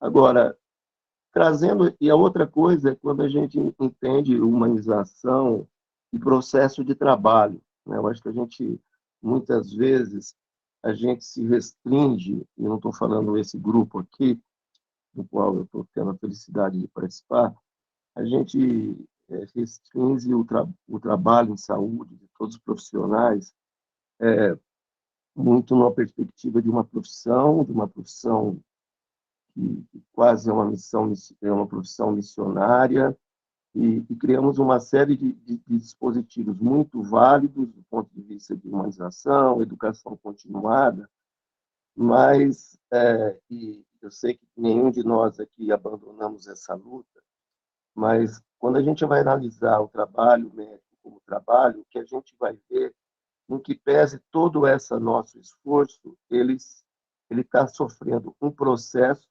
profundo, o trabalho em saúde, de desqualificação, precarização, terciarização, né? Enfim, inclusive por esse governo que nós que nós lutamos tanto para eleger. O que eu vejo no mundo do trabalho hoje, em saúde, pelo menos aqui na minha região, é um processo profundo de ONG, né, assumindo a gestão pública, um processo e como se falar de humanização, educação continuada, um processo crescente de contratações precárias, temporárias, mesmo o grande programa carro-chefe do governo, da qual, inclusive, eu sou tutor, que é o programa Mais Médico, com vínculos precários. Né? Se a gente acredita que a política pública e uma política ela seja capaz de produzir coisas estruturantes, até para a gente pensar vínculo, pensar gestão participativa, pensar tudo isso que a política, as diretrizes da humanização preconiza. Quando a gente vai ver isso na realidade, o que a gente vai ver, eu posso estar tendo uma análise aqui muito pessimista, é um retrocesso profundo nas políticas, de fato, que possa dar sustentabilidade do SUS enquanto uma política pública duradoura, enquanto uma política de Estado. Não temos, com raríssimas exceções, em nenhum lugar desse país, uma política de profissionais de saúde com plano de carreira, com perspectiva de crescimento, com fomento à participação, com fomento a... Então, eu digo assim, que, e vide ainda, estamos sendo avaliados, né? Estamos sendo avaliados aqui na minha região, está uma briga, qual é o município que teve o primeiro lugar no Previne Brasil, né? Estamos sendo avaliados por isso. Então, não que tivesse alguma coisa dando errado, mas eu acho que nós precisamos um pouco, para além de pensar diretrizes, queira continuar chamando de política de educação continuada, política de humanização, eu acho que a gente precisa fazer um debate e retomar um movimento, de fato, para onde a gente quer levar o SUS. Né? Porque, como eu analiso, como eu vejo, enquanto a gente está comendo a rebarba, como diz o Guimarães Rosa, eles estão comendo a sobrecoisa. Né? O Ministério da Educação, desse governo, quem está mandando é a Ambev, a lógica da produtividade, e a mesma coisa eu vejo o Ministério da Saúde, me parece desculpa, eu estou muito irritado ultimamente, parece um bando de instagramável, sabe? Que fica construindo políticas pontuais, não estruturantes, joga nos municípios médicos e médicas com uma série de problemas de formação, de uma forma totalmente centralizada, sem fortalecimento dos territórios. Nós, da esquerda, estamos perdendo os territórios. Hoje, recentemente teve eleição do Conselho Tutelar, eu não sei na região de vocês, mas aqui majoritariamente foram pentecostalistas, fascistas que ganharam essa eleição. Esse pessoal se apropriou dos conselhos locais, conselhos municipais de saúde. Muitos dos agentes comunitários de saúde são ligados a isso. Nós estamos perdendo políticas no território em função de uma política macro do governo e desse governo que está aí até agora, né, de continuar, de implementar uma política que é na contramão de tudo aquilo que nós estamos falando aqui. E que, se ela não for enfrentada, eu acho, até eles podem dar alguns espacinhos para a gente continuar falando de humanização, falando de educação continuada, enquanto as grandes questões da macropolítica vão sendo ditadas pela lógica clara de privatização do SUS, clara de privatização da atenção básica, clara de precarização dos profissionais que trabalham na atenção básica ou em qualquer lugar. Os hospitais universitários, em que pese têm introduzido algumas ferramentas de humanização, continuam totalmente apartados da rede assistencial. Então, para concluir, desculpa meu tempo, eu acho que nós precisamos não cometer, não erro, mas as mesmas estratégias que cometemos no passado, de ficarmos muito focados em micropolíticas pontuais, enquanto a macropolítica de financiamento, de construção de fato de uma política de valorização de profissionais de saúde, de territorialização, de gestão regionalizada, participativa, está cada dia mais sendo desmontada. É isso que eu queria contribuir. Obrigado. Eu, quando falei que nesses 20 anos uma coisa que mudou foi o contexto histórico-político, apesar do crescimento, etc. O Cacau fez um resumo aí. Centralmente não, mas a precarização do trabalho dentro do Sul, né? Muito pior. Né? Quando a gente tinha humanização, não tinha OS, não. Tinha algumas OS, uma ou outra. Bom, enfim. Nós vamos ouvir agora a Isabela e a Eliane. Vou encerrar as inscrições. O pessoal está saindo já. Tá? Depois eu passo para Dario e para o Dário fazer os Gastão, tem a Vera também. Não, a Vera, ela não tirou. Ela não tirou, ela está escrita, ela não reescreveu, não. É a Isabela e depois da Liane. Oi, boa noite, gente. Primeiro queria agradecer, né, por essa mesa, essa discussão, tá? Muito incrível. Mas eu fiquei pensando muito, né, tanto no que o Gastão trouxe, quanto no que o Cacau falou agora, e muito na apresentação tanto do Dário quanto do Adail, nessa parte que me chamou muito a atenção o papel do apoio institucional, né, dos apoiadores nesse processo de implementação das políticas públicas. E aí, pensando um pouco nessa lógica que a gente vive hoje, inclusive de individualização, né, dos coletivos, assim, a gente não tem mais um processo de formação de coletivos, mas sim de individualização, né, diante de todo esse contexto político que a gente viveu e ainda vive. Eu queria trazer, assim, para vocês uma pergunta mesmo, né, de como formar espaços de reflexão, de coletivos, de apoio, né, se for parar para pensar na função do apoio institucional também, como formar apoiadores e esses espaços coletivos para a implementação de políticas públicas e sustentação delas, né, ao longo do tempo. Essa era a pergunta, assim, resumindo bastante todas as reflexões que passaram na minha cabeça. Mas... Obrigado, Isabela, esse é o desafio. O contemporâneo dificulta. Na época já era difícil, 20 anos depois eu acho que está mais difícil. Talvez porque eu esteja mais velho. Quanto mais velho, mais difícil é. Vocês mais novos não vão achar. Mas eu acho que essa é a grande questão, Isabela. Como retomar a resistência, né, a tudo isso que o Cacau resumiu. E aí uma coisa que eu fiquei pensando com a fala do Cacau, inclusive, né, desculpa interromper, porque ele falou muito desse movimento do pessoal, né, do neopentecostal, enfim, das igrejas, enfim. Como é que eles conseguem mobilizar tanta gente e a gente não, né? Enfim, é uma coisa que eu fiquei pensando. O que eles têm que a gente não tem?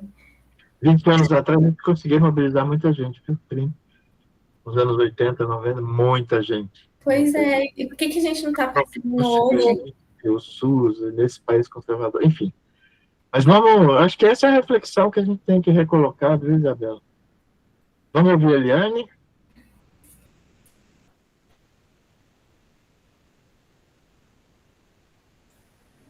Boa noite a todos, todas. Bom revê-los, revê-las. Eu queria apenas sinalizar para uma questão, assim, qual é a nossa capacidade de mobilização para esse tema que está aparecendo aqui com força e que eu acho que é estratégico, que é a precarização do trabalho. Porque nós apostamos, né, na permanência, no vínculo, na permanência, é isso que estamos fazendo aqui, de poder fazer autocrítica, precisa voltar, o apoiador também é alguém que volta, que retoma, e a crise que estamos vivendo é também porque as pessoas que trabalham na atenção básica e tal, os últimos concursados estão se aposentando. Então, isso inaugura um outro cenário para a atenção básica, para os municípios, enfim. Então, a minha pergunta é se nós conseguimos, o Gastão fez esse esforço de chamar atenção para a importância de um plano, de uma carreira nacional, qual é a nossa capacidade como movimento, a capacidade para enfrentar esta questão. Em que agenda, em que espaços, enfim, me parece que é uma questão importante, estratégica e no limite. Chegar para os coletivos organizados para a produção, para as equipes, essas equipes não permanecem mais nos locais. Eles estão muito precarizados, porque semana que vem não é mais, vai trocar um, vai trocar outro, e isto, de fato, impacta, isto impede que as pessoas tenham um pertencimento aos lugares, e vai impedir a produção de valor para os lugares, de valor para os serviços, e é desumano, né, no sentido de que a precarização do trabalho impacta na assistência, impacta na saúde dos trabalhadores. Obrigada, isso, bom estar aqui. Obrigado, Liane. Eu vou passar a palavra para a gente encerrar esse encontro, só para lembrar o seguinte, nós vamos continuar discutindo, não tem todas as respostas hoje, crescendo, aumentando, né? Enfim. Liane, uma das dificuldades de enfrentar a precarização, porque esse problema da valorização do trabalho, que o Humanizações tinha, né, inclusive o livro e tal, cuidar dos cuidadores, etc, etc. Mas esse problema, ele não é resolvido sem um outro problema e desafio, que é o SUS não foi privatizado, mas o SUS é cada vez pensado pelos gestores, inclusive os nossos, como um conjunto de OSs, um grau de terceirização que funcione à la mercado, com grau de fragmentação, o controle se dá, a motivação se dá pela avaliação, enfim, né, e se convive com a rotativa. Então, na verdade, a ideia do SUS como política pública, nacional, democratizada, descentralizada, ela está muito enfraquecida. Eu acho que esses dois problemas, e, portanto, se é um bando de OS, é precarização. Se é mercado, predomina, né? Enfim, só para, inclusive, encerrar minha participação também. Daí, para você encerrar, depois... Dário, você está aí, não? Voltou o Dário? Voltou. Então, Adail depois do Dário. Aqui. Isso. Pedindo para vocês fazer não é um encerramento, né? Mas, enfim, um certo comentário final para a gente descansar, que o nosso tempo acabou. Como diria o Lacan, o tempo acabou. Então, eu acho que Cacau, Isabela, né, tem um contexto adverso de implementação do SUS, né? Inclusive, a esperança do atual governo está caindo a cada dia em relação à agenda de efetivação do SUS, né? Tanto pela questão da política econômica, né, o novo marco fiscal, as críticas que têm sido feitas, né, gosto muito das críticas do Luiz Nassif sobre a cilada que o nosso ministro entrou, né, enfim. Então, acho que é um contexto preocupante. Aí é a questão de hegemonia contra hegemonia, movimentos de resistência, né? Acho que esse é um contexto de o que fazer num contexto desse. Eu penso que seria bacana o movimento sanitário, né? A gente conseguir algum consenso em alguns eixos, né? Eu acho que o eixo da gestão regional, na radicalidade do marco legal, uma das formulações anteriores, é um eixo interessante. Acho que a gente pegando o eixo de que a gente tem que rever o processo de articulação do SUS em rede, rever a questão da regionalização, e aí pautar na regionalização a questão da política de pessoal, né? O Gastão tinha uma tese das agências regionais de contratação de profissionais, tal, que eu acho muito potente, viu? Então, eu acho que essa agenda, e a agenda de enfrentamento do financiamento, né? Aquela história lá do Zeca do Dirceu, Zeca do PT, que fez uma jabuticaba lá, e um jabuti, que eles falam, e tirou 18 bi do Ministério da Saúde, foi tomado como normal, né? Ninguém Hoje eu assinou essa lei, viu? Para 2024 não está obrigado a respeitar o piso da saúde e da educação. Então, eu acho que tem foi aprovada pelo Congresso e assinada pelo presidente hoje. Então, é complicado. Então, eu acho que, do ponto de vista de falar para a sociedade, né, que analisadores sociais e quem que vai falar para a sociedade? Quem que vai tentar fazer um movimento de contra-hegemonia do que a gente está vendo, que é muito complicado, né? Acho que esse é uma questão que é possível, né, as maiores lideranças aí do movimento sanitário do SUS, né, estarem conversando, bem como parte dos partidos, né, parte dos partidos aí do campo da esquerda, tal, né. A outra questão é que a gente não dá para só pensar o macro, né, a gente tem que atuar no meso e no micro, né, então tem que acumular no que é possível acumular, né.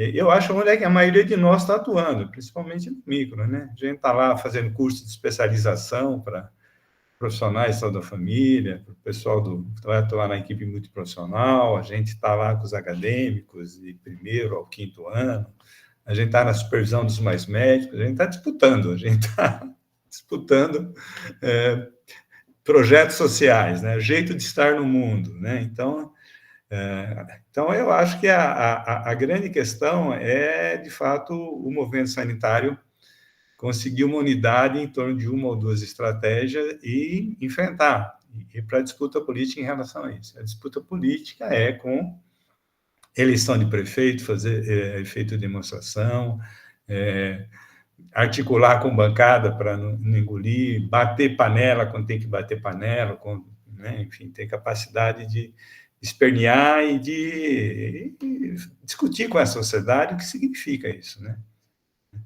Então, o contexto que a gente está vivendo no SUS Campinas hoje, e a necessidade de investimento, e a gente saber que vai ficar com 18 bi a menos que poderia ter esse ano, é complicado pra caramba.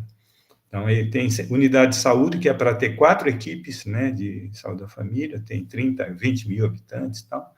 Tem um médico, Campinas não consegue pôr médico na atenção primária. A cidade é a 11ª cidade mais rica do Brasil, e não consegue ter uma política de fixação.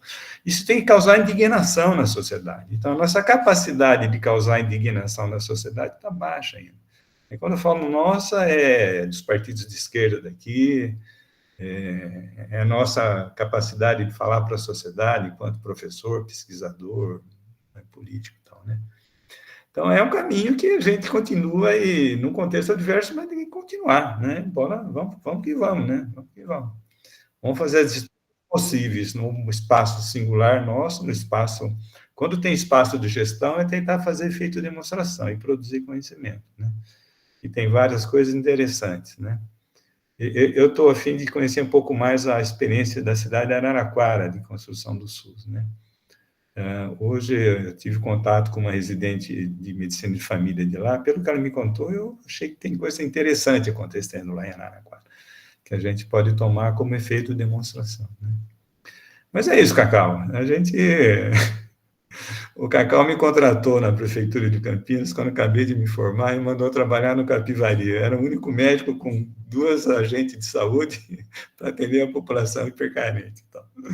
Mas foi uma experiência rica. Isso foi em 1985. Né? Ele foi um dos meus primeiros chefes. O chefe dele era o Nelson, o grande professor nosso aqui. Mas, Gastão, né, foi para mim uma alegria poder estar nesse espaço de aprendizagem, troca, né? E eu acho que é um espaço da gente, inclusive, se aquecer e se energizar para continuar apostando naquilo que nos formou, que nos forma e que nos identifica como pessoas, né? Como cidadãos. Obrigado, Dail. É isso aí, força. Dário, encerrar. Tem duas pessoas querendo falar, Gastão. Não sei se... Não, eu estou controlando. Eles já falaram. Ah, certo, controla aí, então. E não desligaram, você é o último. Tá bem. Enfim, eu acho que a reflexão que o Adail fez foi muito oportuna, né? Certamente a conjuntura, não só a conjuntura, né? Uma estrutura que se montou a partir de várias conjunturas é muito adversa, né? A financiarização dos fundos públicos da saúde no Brasil, nas últimas meia década, avançou de uma forma bárbara, né? Lugares que a gente não imaginava que o capital pudesse ter interesse, foi buscar recursos, uma atenção básica. Porto Alegre, em 2 gestões aqui, 1 gestão e meia, privatizou toda a atenção básica de Porto Alegre. Não existe mais uma equipe, né? Pior, né? Os que sobraram, como estatutários, foram jogados em 2 unidades, amontoados lá, e simplesmente estão esperando que essas pessoas se aposentem para limpar a frente e não ter, enfim, esse tipo de trabalhador, então, no campo da saúde, né? Então, acho que o cenário é muito grave, mas eu acho que a gente tem que prestar atenção no que está acontecendo, né? Porque se a gente imaginar que nós vamos conseguir fazer uma incidência nessa conjuntura, olhando de novo para cima, não estou aqui querendo desconsiderar a tua análise, que é absolutamente pertinente, né? Mas eu acho que é absolutamente necessário, e esse é um movimento que a PNH, de alguma forma, conseguiu, né? Conseguiu, que foi aquilo que se imaginava, né? É claro que tem questões aqui, talvez, conceituais, que a gente, enfim, muitos podem estar tratando dela, né? Mas é que não se desconectou a perspectiva de uma intervenção micro de uma intervenção macro, né? Mas a grande maioria dos trabalhadores, se não todos os trabalhadores, estão aí, na frente, fazendo clínica, fazendo saúde pública, fazendo saúde coletiva, né? E nós apostamos, eu acho que ainda cremos nisso, né? Que o trabalho tem uma potência instituinte, constituinte, né?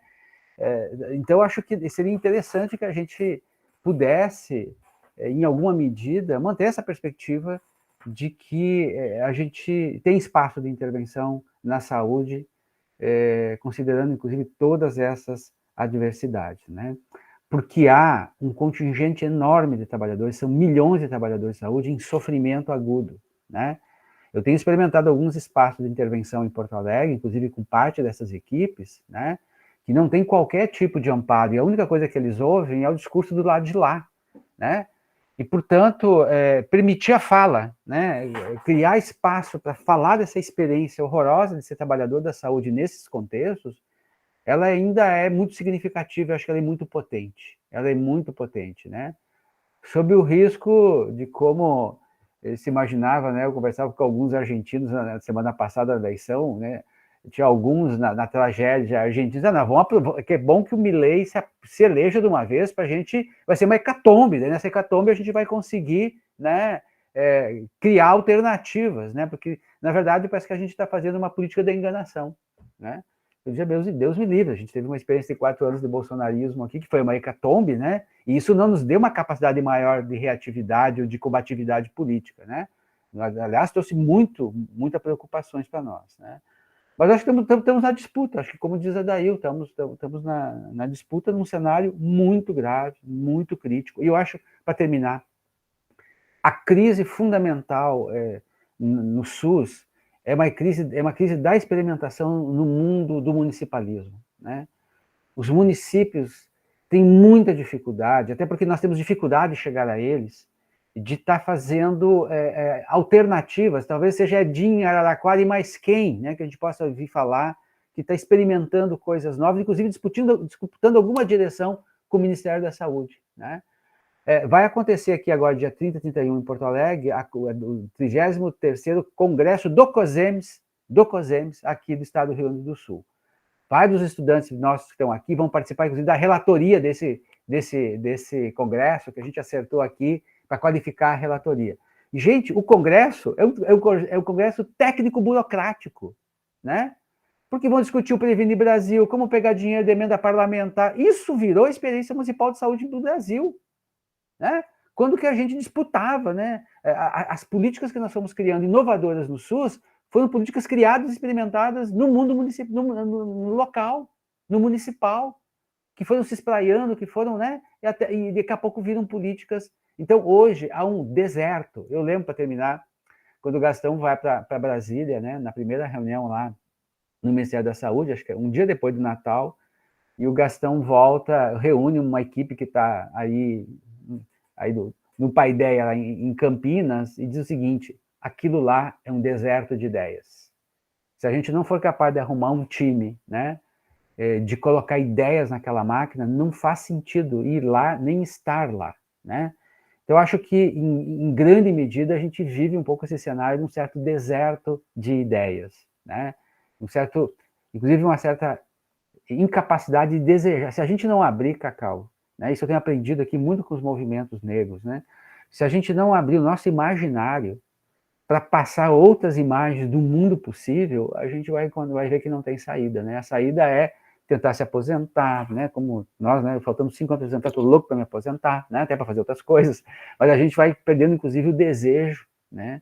E a possibilidade de ficar nesse espaço de disputa, né? E também acho que tem análises que são muito agudas. Por exemplo, a eleição aqui em Porto Alegre dos conselhos tutelares foi muito dura, mas foi muito disputada. Foi muito disputada, foi uma disputa, muito disputada, né? Então, está todo mundo na disputa, né? E acho que a gente tem que calibrar os nossos óculos sobre o risco da gente ter muita dificuldade de levantar a cabeça e trabalhar, né, na direção de criar uma outra possibilidade de mundo que nós queremos. Foi um prazer estar com vocês. Obrigado, Gastão, pelo convite. Pessoal, eu cometi um erro de coordenação, só vi o Paulo depois que estava o pessoal fechando. Paulo, tem a palavra. Obrigado, Gastão. Eu queria aqui prestar 2 testemunhos, um pessoal e outro da minha formação e da minha vida de médico. O primeiro é a minha admiração pelo Adail. O Adail é uma pessoa que tem uma convicção admirável. Eu conheço o Adail desde os seus 18 anos de idade. Nós somos companheiros de turma. O Adail era um dos mais, se não o mais inteligente da turma, e se dedicou desde muito cedo à questão da saúde coletiva. E não só da saúde coletiva, mas como ideias avançadas para o nosso tempo, e hoje ele deixa aí, com o PNH, a participação dele, o quão inteligente, o quão compromissado, o quão convicto e quão idealista ele é. Eu sou Paulo Eduardo Paulinho Adail. Parabéns, Adail. Você é um grande exemplo e acho que é um dos maiores expoentes da nossa turma. Parabéns. A minha fala agora, eu vou ser bem sintético em função do tempo. Eu, por 35 anos, trabalhei no SUS. E nessa trajetória eu fui diretor da DRS, do Diretório Regional de Saúde, e tentei implementar as políticas públicas do SUS. E aqui vou usar muito do que o Dario falou, um pouco do que o Cacau, e da minha experiência no sentido da gestão regional, e que o Dario ressaltou. Tentei exercer isso, tentei fazer isso com todas as premissas de gestão. Eu sou gestor também pela Fundação Getúlio Vargas, tentei trazer uma profissionalização no processo dentro das premissas do SUS. E esbarrei numa coisa que ninguém falou. Concordo plenamente com o Dario. Dario, os seus argumentos são meus. A questão da atualização das temáticas e tudo mais já é tardia, mas eu esbarrei numa coisa que mostra a fragilidade da saúde, que é o seu processo de controladoria, a corrupção. Todos os meus projetos esbarraram na corrupção. E eu fiz um levantamento inédito de custos no que era gasto o dinheiro da minha diretoria regional. E fiquei pasmo pela malversação, pela corrupção e de grupos que a gente conhece muito bem, inclusive vinculados à universidade. Então, a necessidade de vincular a ação, eu acho fantástico a questão do modo de fazer, isso inovou. Realmente, a maior carência que nós temos no nosso gestor público, das nossas unidades de saúde, é como fazer as coisas. E também porque houve um esvaziamento da carreira de saúde pública, como foi bem dito pelos colegas. Então, há necessidade de que o processo de avaliação do gasto do dinheiro seja permanente em função do projeto proposto. E hoje nós temos a tecnologia de informação que permite isso de uma maneira relativamente fácil. Foi abismante o que eu vi, a malversação e o desvio de dinheiro. Com corrupção explícita, sem uma controladoria, seja interna do próprio sistema, como também dos tribunais de contas. Isso mostra a fragilidade do quanto mal é aproveitado o dinheiro a despeito das boas aplicações e dos projetos com total pertinência. Acredito também que existe um desvio, apesar das premissas do SUS serem aquelas norteadoras da atuação, existe uma gestão por custo e não por demanda. Isso tem muito a ver com as OS, tem muito a ver com as fundações, como bem disse o Cacau aí há pouco. Isso tem que ser revertido. E acho também que a estratégia, como disse o Adail, é lá na ponta, porque a saúde é um direito difuso e é universal. Hoje nós temos muito a questão da judicialização para fazer valer as premissas constitucionais da saúde. Que tal exercermos também uma judicialização reversa, para que também a saúde pública seja contemplada com aquilo que é a sua proposta, a sua acepção natural? Não há mais como fazer sem um financiamento que seja compatível com a necessidade de quem? Do cidadão, da pessoa. E isso não há, hoje não se contempla isso.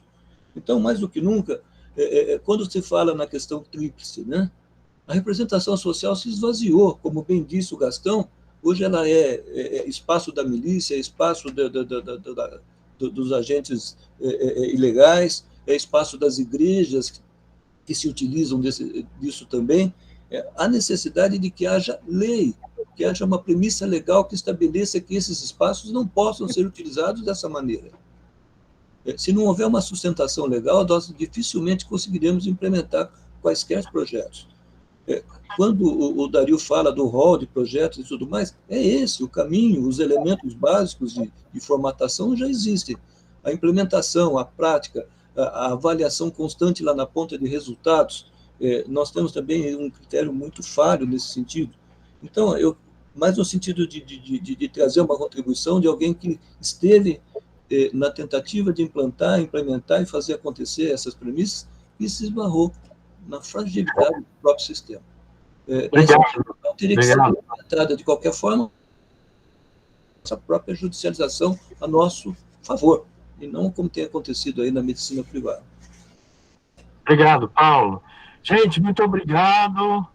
Continuar na luta, continuar batalhando, continuar pensando, continuar inventando e continuar próximo, na linha do agônico, né, Dário? Que era a nossa proposta. Isso aí. Paulinho, abraço. Tempo que a gente se vê. Abraço ao Giarola. Hoje, Gastão, pessoas importantes lá de Botucatu, que a gente fez muita caminhada junto, tivemos nesse espaço. Para mim é uma alegria, viu? Poder rever o Paulinho, nosso Paulinho, o Formiga, nosso Formiga, e a Espiga. A Espiga é a Ana Regina Rolim. Um abraço, Adair. Obrigado.